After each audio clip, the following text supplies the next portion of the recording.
always try to imagine what had happened. I knew my mom wouldn't have left unless something really huge had happened. Something that had really thrown her for a curveball. Like maybe she had witnessed a murder and been placed in protective custody. Or she was being threatened by the mafia and had to leave in order to protect us. Yeah, I watch a lot of TV, as you can guess.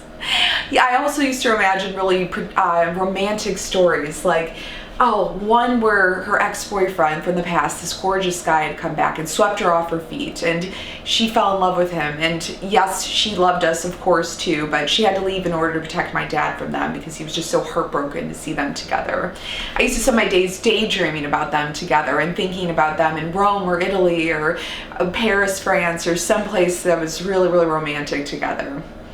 And yes, she was happy, but of course she used to cry every single day and think about all of us together again as a family. And my dad, he would forgive her too, and then we'd all be back together as a family unit once again. So what happened? Where did she go? Why did she come back? These are the questions that I asked, but I didn't get the answers that I had expected. She told me that the day she had left, she had been at work and had been having lunch at a little cafe afterwards. She had been sitting there when all of a sudden it dawned on her that her entire life had no meaning. There was no sense of purpose in it. So she thought, well, maybe I just won't go back to work.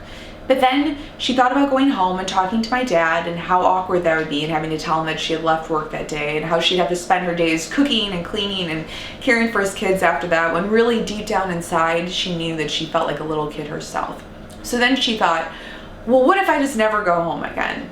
And then she turned and noticed she was by the side of the highway, and she thought about her friends in North Carolina who could possibly take her in during this time where she didn't know where she wanted to live or what she wanted to do with her life. So she got up from her lunch and literally never looked back again. And when I asked her, well, why did she not say goodbye to us? She said she just couldn't summarize the way that she felt into words. You know, some things were better left unsaid. And then she said, yes, of course, I thought about you guys a lot over the years, but I also felt like maybe you were better off without me. So I said, well, why did you come here to see me today? She said that she finally had the chance to come to California on a work trip with her boyfriend and felt like maybe now this was the time where we would finally be able to hash things out and have a real conversation. But I looked at her after she said something and had the nerve to say this. I couldn't believe it. She said, I'm really glad to see you're doing so well.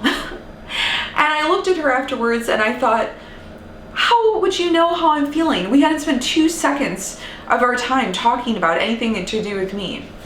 So I said, excuse me, I need to go to the bathroom. And I got up, dusted myself off, and I made a beeline for the restroom all the way in the back of the restaurant. But instead of going in the bathroom, I went out the back door because you know what? Some things, as she said, and as my mother taught me, are better left unsaid.